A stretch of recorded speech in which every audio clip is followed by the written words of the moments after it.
going on, everybody? It's your man Chuck Creekmur, aka Jigsaw. We here at One World Studios here in Manhattan. We're here with Mr. Derrick Grace II. Yeah, appreciate it. First of all, we joking. We got to know what the two is all about. Oh no, I'm the second Derrick. It's the third one actually. My son is the third, but that's Okay. I don't know why a lot of people when they be introducing me saying Derrick Grace II. I'm like, it's really Derrick Grace II, but it's all the same. So Okay. I get it. Yeah. All good. Now before I admit, I'm intrigued by you. Appreciate it. You I first saw you on the internet, probably Instagram, showing your kids guns, how to I think break them down or put them together or something like that. Yeah. Something like that. And ever since I'm like, yo, who is this guy? Who is this dude? And then we met in Philly. Right. And I was like, I think that's the guy. Yeah. I think that's the guy. Me and my daughter were there talking at the Bully Con. And I'm like, yo, I think that's the guy. So tell us, who is Derrick Grace? Like, who are you, man? I'm 30. I just turned 30 Okay. last month, August 20th. Yeah. I'm a father, entrepreneur. I don't know, man. It's to me it's simplistic. It's complex to everybody else, but I'm just a dad that like to control my financial endeavors and the direction of my children. So that's the basis of who I am and what I do. Okay. All right. Now, another thing I noticed is that you have a huge Nipsey Hussle chain on. You have many chains on. Yeah. But you definitely have a huge Nipsey Hussle chain on. I was told a story about that. Can you speak to people about that? Yeah.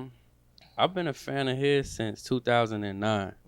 So when he finally reciprocated that and we was able to have a conversation, he told me he was a fan.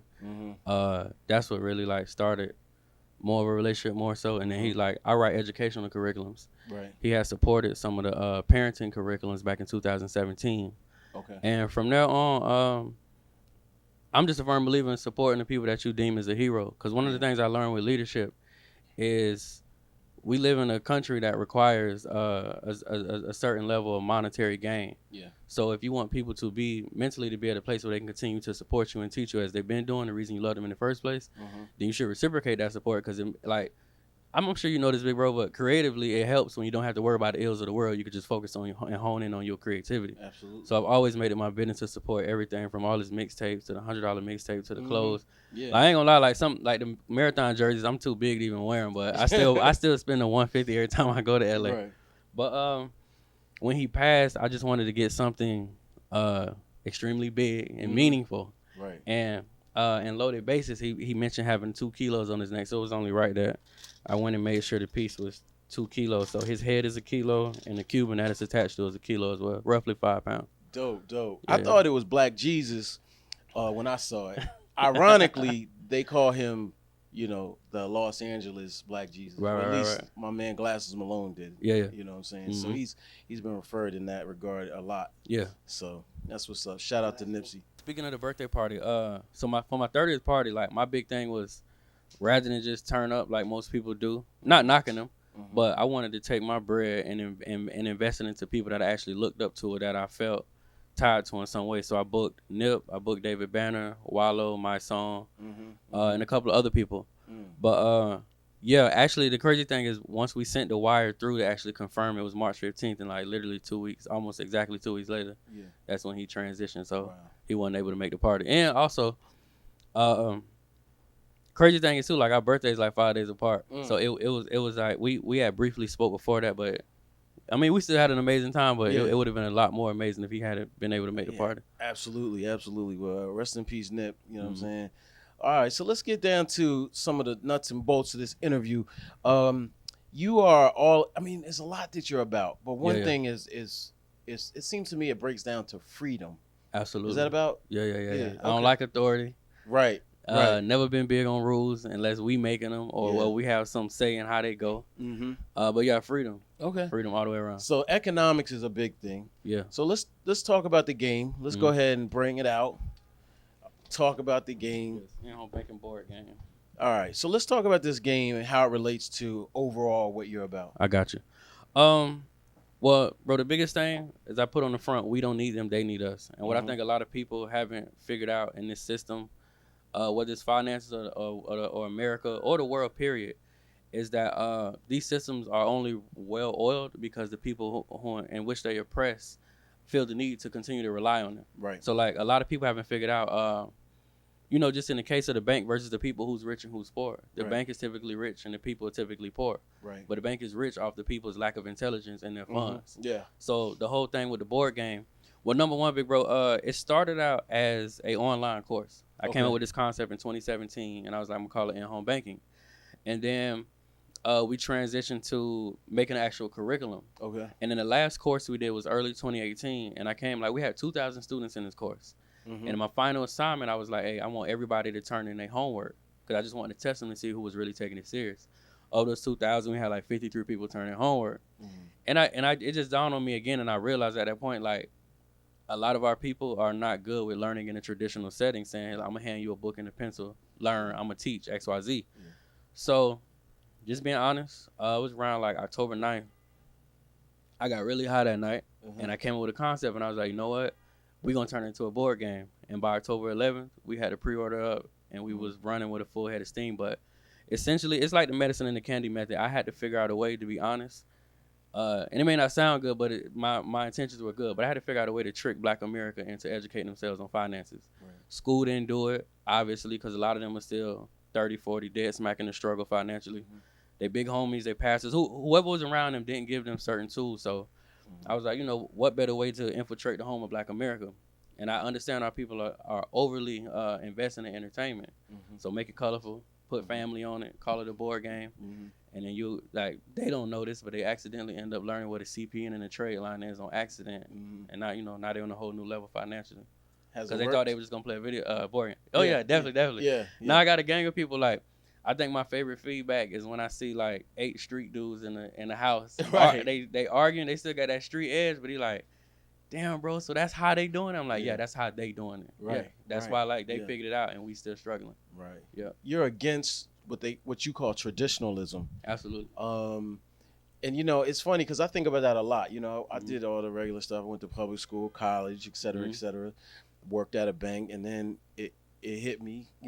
I was really trying to satisfy my mom. I'm gonna keep it a buck. I did the same thing. Okay. I graduated high school. Did a little bit of college. Like, I got like 6 credits, and I was a 911 dispatcher. Wow. And then I realized, like, I absolutely hate this life. Right. I don't like doing none of this. You ain't saving people's lives, man. Nah, I ain't gonna lie, bro. I'm not really enthusiastic in times of an emergency. So I used to get in trouble for that. They'd be like, the people say you don't sound lively. You just like, no, what's your emergency? What's your emergency, sir? Yeah. No, bro, I'm real monotone. I be chilling. Yeah. So I know exactly what I did the same thing. Right. Yeah. And that filters through your whole life. Now, I gotta say, I got a couple tattoos, but they're all under the sleeve level. You know what I mean? Now, you have tattoos all over, including your face. Yeah. 42 so far on the face. 42. Well, not so far. That's it. I can't fit nothing else. That's it. Yeah. Why did you do that? All right. So that dispatching job, they suspended me indefinitely back in like Thanksgiving of 2011. And suspending definitely means like you just hang out till they call you one day and be like, you ain't suspended no more. So they called me like 3.5 months later in February and was like, we terminating you. And then like I remember thinking to myself, like, a lot of us don't understand how much control strangers have over our lives until they take the control back. So like small things like a grain of rice, a pair of socks, the right coat when it's wintertime, solely relying on a stranger to look at us and say, you deserve to have enough money to buy your children food from Whole Foods today, or from Walmart. So just sitting there, I told myself, like, only way I would ever kick it with corporate America again, it had to be a partnership. Right. So my way of turning my back on them and them making sure they never wanted me was a tattoo on my face. Right. And I'm also tell you, I'm still deal with it. I'm a terrible procrastinator. I deal well under pressure though. Right. So this was just the pressure I needed, because I know, like, if I hadn't had that and I still had the ability to get a job, I probably would have quit entrepreneurship back in 2012. It took me 9 months to get my first sale with my retail business.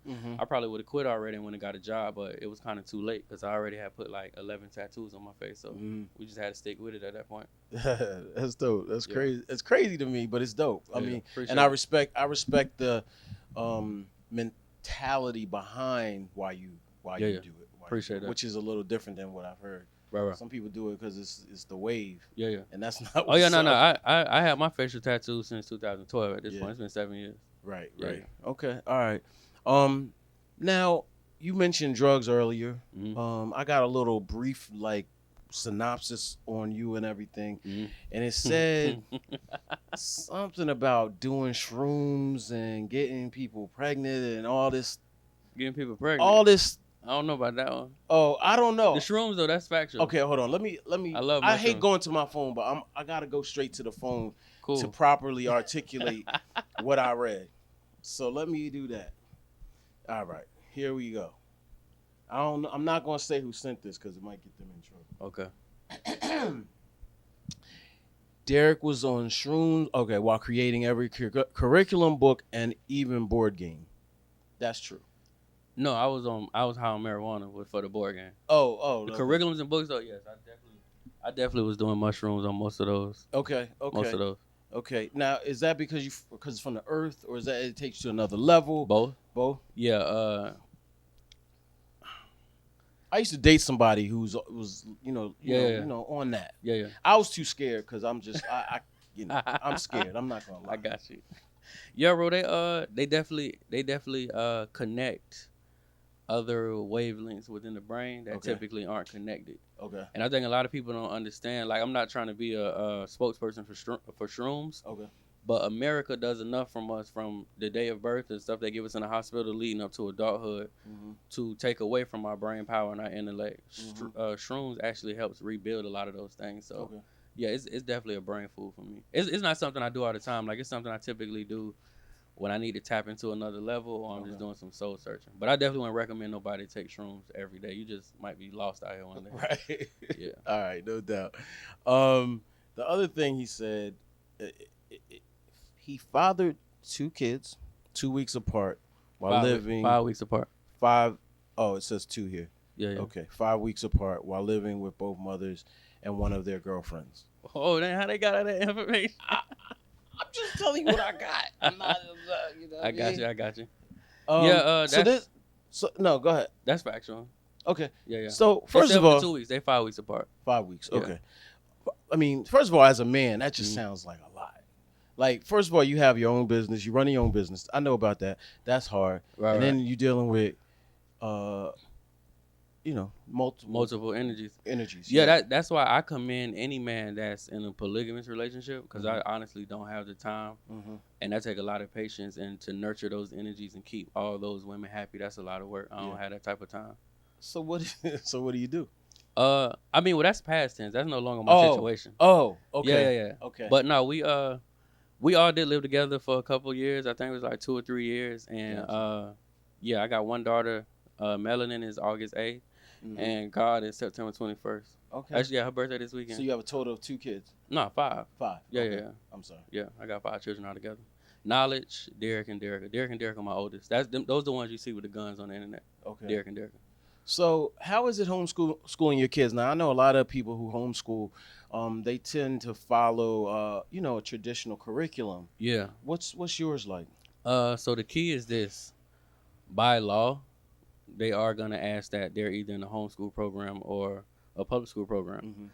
But there are certain homeschool programs that allow you to instill your information and not theirs. So I'm going to tell you how I figured this out. There was a history lesson Derrick was doing, and they wanted me to teach him about Christopher Columbus and Jesus. And I wasn't into that. So I remember hitting the representative that handled it in Tampa for K-12, and she was like, well, just skip that part, but teach them something. Instill what you feel like is history in your opinion and go from there. And that's when I began to realize, like, more so it's the structure of it to say, like, my child enrolled to keep them out your business. But, I mean, it's up to us as parents to still lead the way. I mean, they could be homeschool or public school, but if they teaching them about Christopher Columbus, in my opinion, that's BS, whether you're in a classroom setting or your house. So at that point, I just started teaching them myself and coming up with what I felt like was needed information in this current world that we live in. Okay. And a lot of that stuff is outdated. The Pythagorean theorem, the radius, the diameter. I can name a gang of things that at 30 I probably grossed total maybe like $3 million over these last 7 years and some change, and I haven't used none of that stuff. Right. Not saying you don't need to, but I just know like common sense and logic could take you a lot farther away than those things would. Right. Yeah.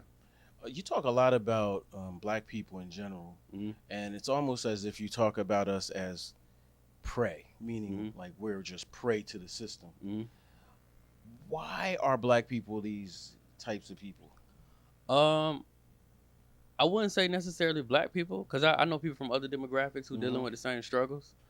But I'm gonna be real. My honest opinion is if they are prey, it's self-inflicted, because we live in the age of information.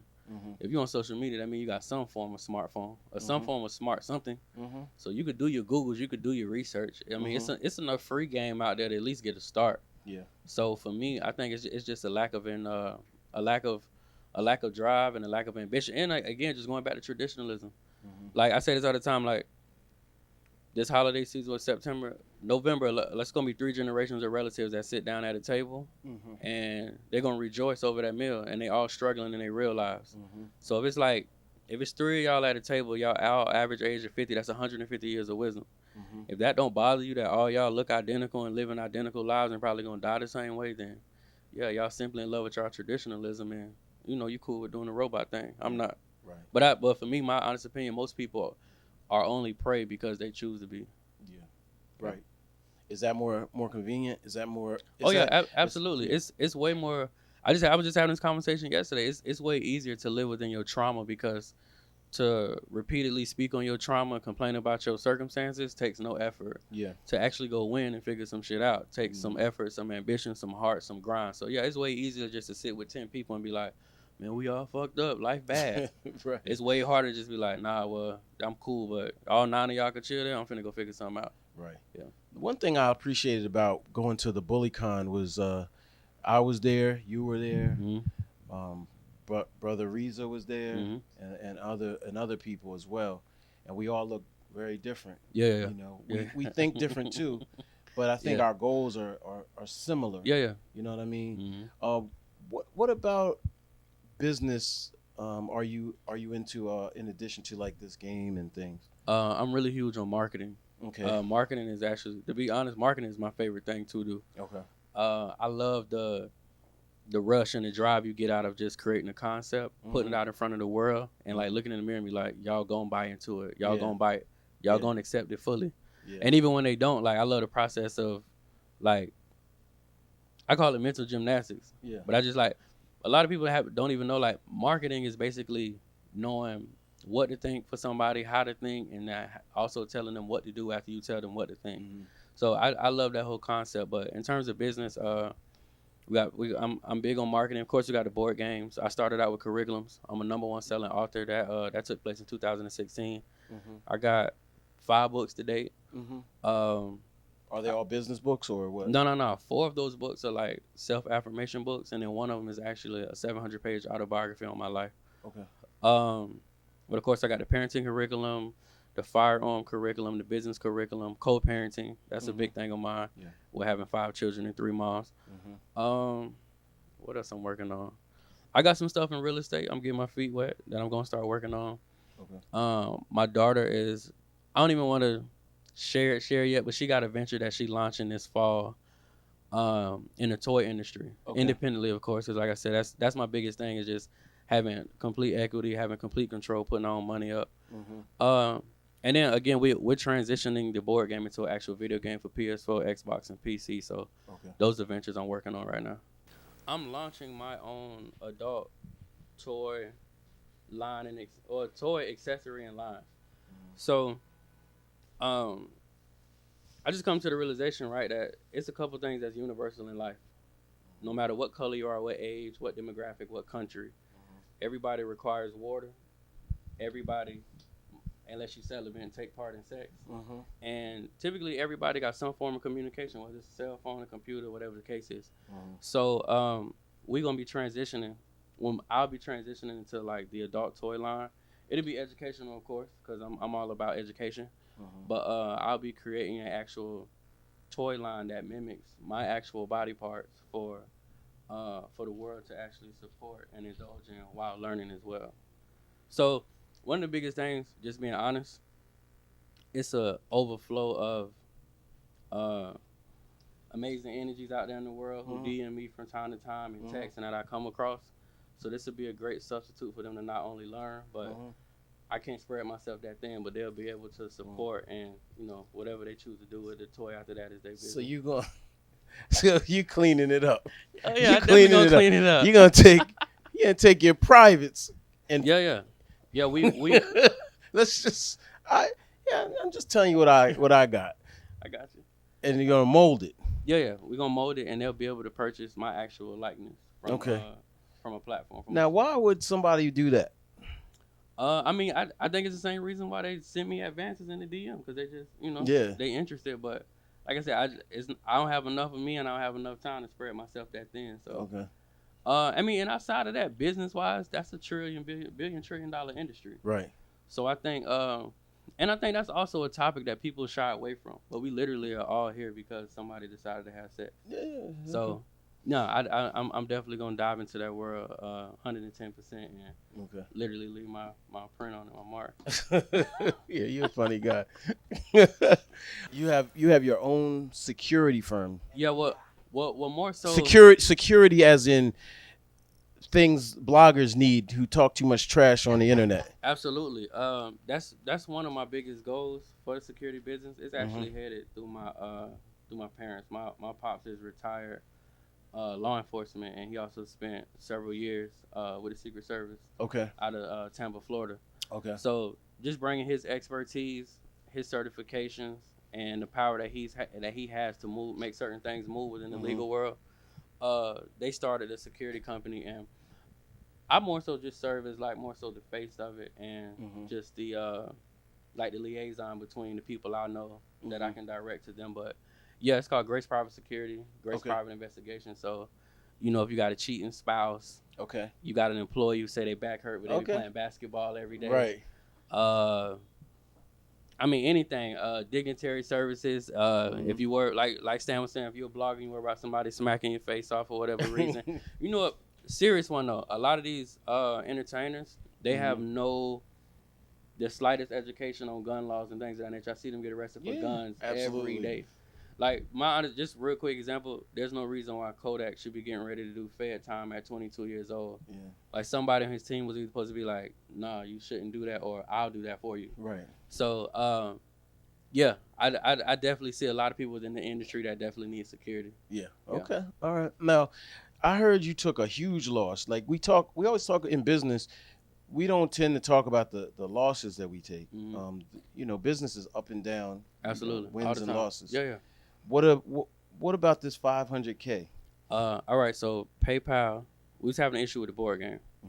It was initially supposed to be made in Las Vegas, but they ended up trying to, once they figured out who I was, they resent the agreement, and they wanted to charge me $57 per unit, which is unheard of. Right.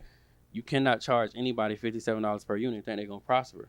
Right. The only way you think you could pull something like that off is when you go look them up and you go, oh shit, he's selling it for $150. Right. Let's up the price. So it went from $7 to $57 in like 9 days. Because I had the wire ready. So when that got in the way, a lot of people had pre-ordered already. And I was just in limbo trying to figure out who gonna make the game now. So PayPal ended up freezing 73. With all the pushback from people who supported, we lost maybe like 35, 45 in refunds. Right. Shopify, collectively, they frozen maybe like $365,000 this year altogether. Wow. And then we had, outside of chargebacks, we had refunds also. I don't even remember the exact number on the refunds, but I know that the total frozen and losses added up. It was like probably like 523 grand total this year that we've either taken an L on or they've taken it from us, and we just got to figure out how to keep the machine going. Yeah, but it's still selling. Oh yeah, absolutely. I'm not the crying type, so you know we took our L's and then we jumped back like somewhere in the realm of like 1.6. So I wasn't tripping. Okay. I wouldn't change nothing. I'd do it all again the same way. That's what's up. Yeah. Now, back to the guns and things. What are your views on black people and guns? What are your views on guns in general, being that there seems to be almost like an anti-gun agenda right now where I'm you sorry, know, I'm gonna cut you off, bro. yeah, well, there's talks of buybacks, there's talks of, ending the certain types of guns. Right. Whenever you see kids and guns, it's always frowned upon. But when we see it in certain other communities, it's like, yeah. So I think all people should be armed. If you live in America, period, you should be armed. We living in a time now where people, wife announced a divorce tonight, and he gonna just shoot 20 random people tomorrow. My biggest opinion is America created this culture. Like, you created those babies. So to now try to save face and be like, we gonna buy back or take back the guns is just like idiotic to me. Number two, if you look at the statistics of felons who get reoccurring gun charges even after being a felon, it's a clear sign that certain people never gonna put their gun down, no matter if they go to jail, no matter what's going on. The strap never getting put down. So to create that internal fairy tale to feel like, oh yeah, America gonna buy back the guns and they're gonna take away 30-round magazines and we're gonna be safe again, to me is just crazy. But no, I would urge everybody to be armed. I would urge everybody to educate themselves and their families as soon as possible. Like, I mean, again, if you just look at the statistics, like, another thing I peep is they always look for people they could victimize.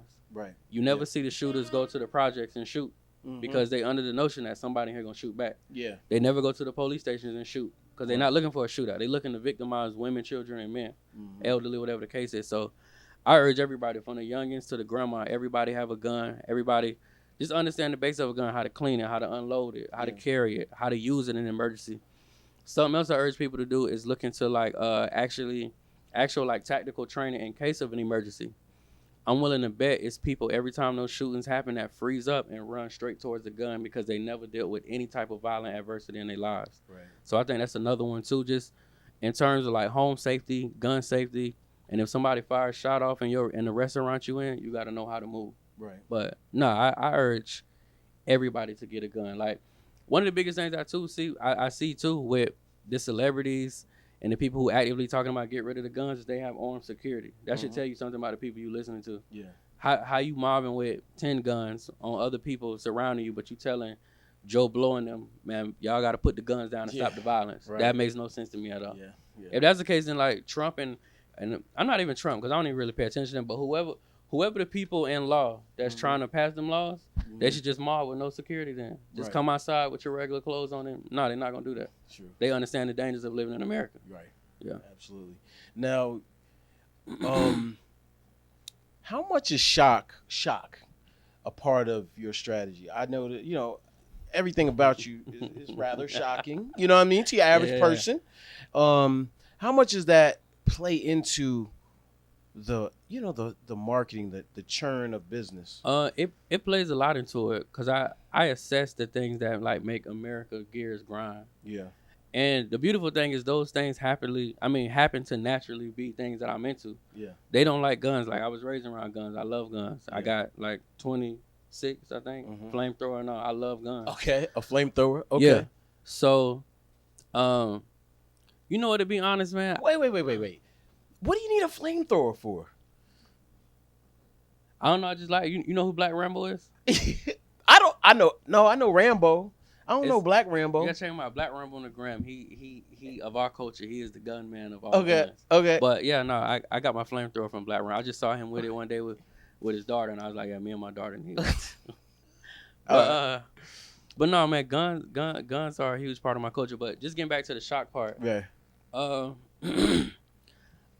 I think some things started out as shock, but then I began to realize like it wasn't really shock anymore because I am naturally everything that a lot of the world is not privy to, or some of those things just naturally became shock. Right. Like, remember I told you the tattoo started with a job thing, but when I went viral and I saw the world start to watch, I was like, oh, okay, so that bothers y'all more that I got tattoos? Right. Oh, okay, I'm probably gonna get another one tomorrow. Right. Make sure I post it for y'all while I get it. Right. So initially shock was a lot of it, but now, I mean, even like the dreads, that to a lot of people, to the corporate world, tattoos and dreads all together is just not the business. But that's naturally what I'm into. I don't like sitting down for haircuts every week, so I locked my hair up like 4 years ago and just went with it. But things did start out as shock, but these days it just come natural because they not big on thinkers. Yeah, they like people that just go with the flow more so. Yeah.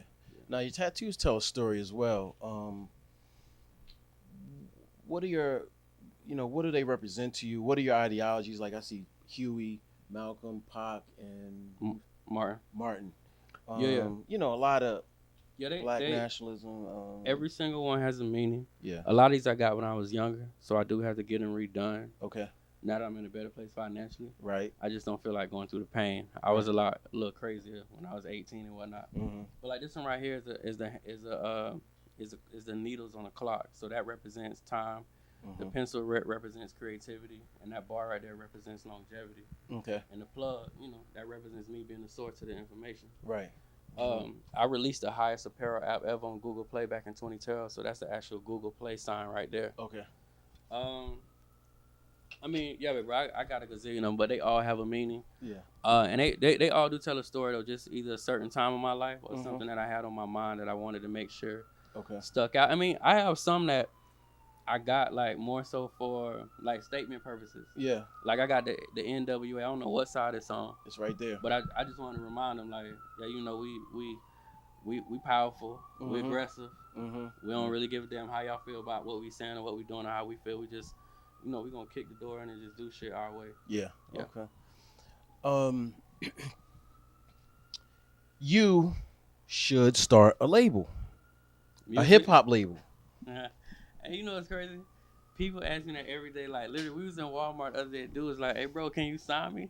I was like, what? He was like, I got a single. I just met this dude last week in Vegas. He's like, I got a single with Tiger, bro. You should sign me. I was like, nah, bro, I'm just trying to grab some stuff out of Walmart. Bro. Right. No, I do get that all the time though. And most everywhere I go, like when when you get on certain planes, them nice ones, they tend to ask you all the time, like, well, what rap song did you write? I'm like, nah, I don't rap. I write books and whatnot. But yeah, I feel you. That's dope to say. I think you could see. Here's my thoughts. Right. So my favorite rappers were educators as well as musicians. Right. And they were also smart enough to know to keep. Things like keeping it simple. Right. Or having, like a Chuck D had a Flavor Flav. Right. And that was intentional. Absolutely. Because he understood people in general. Right. And Flavor Flav's dope too. Right. You know what I'm saying? So I think that you are actually smart enough because a lot of conscious, quote unquote, conscious rappers are too smart. Right. Too book smart. Yeah. You know what I mean? And they just fly over everybody's head. Yeah. Nobody, sometimes you're hurting in the head. You're like, man, I just came home from a hard day's work. I don't got no energy to hear this right now. I got you. I think you know could exactly do what it. you mean.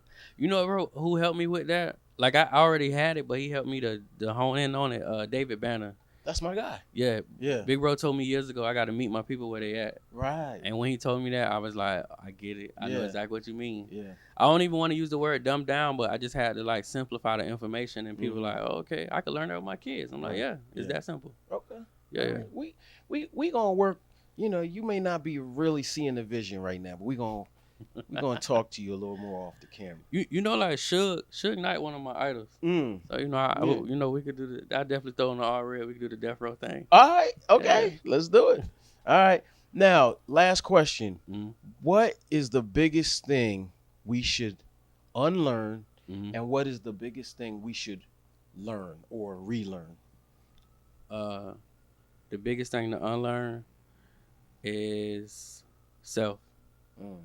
I think a lot of people current age have no idea what they truly love, what they truly like, what they truly into, or what they truly should be doing. Right. Because they moving off a blueprint that was given to them by somebody from the 70s or the 80s. Not knocking that era, but that does absolutely nothing for a baby in 2019. So I think the biggest thing to unlearn is who you are, why you here, what have you been doing all this time, and why are you actually doing it? Are you doing it for you, or are you doing it because, like, that's what grandma said you were supposed to do? The biggest thing to relearn, I would say, I don't know, I think it'd be the same answer. Like, I would want people to unlearn and relearn themselves. Right. Because I see so many people who are overly invested in everything else but self. Yeah. I tell people all the time, like, if you of this world, you're never going to be bigger than it. You can't outgrow the world. Like, if you know everybody that got traded, every hairdo, every rap beef, like, you really don't have time to silence the world and just get to know self. I know people who could tell you, like, from A to Z, LeBron stats, and that's my favorite player. That's why I mentioned LeBron. But they can't tell you last time their child had a nightmare. I mean, that's a conflict of interest. You know more about a stranger than you know about the people sleeping in your home, big bro. So I would say the biggest thing to unlearn and relearn is self, because there are countless people out here right now who have no idea why they existing. They just doing it because their mom said you're supposed to get up at 8 and be active till 9. Right. Yeah.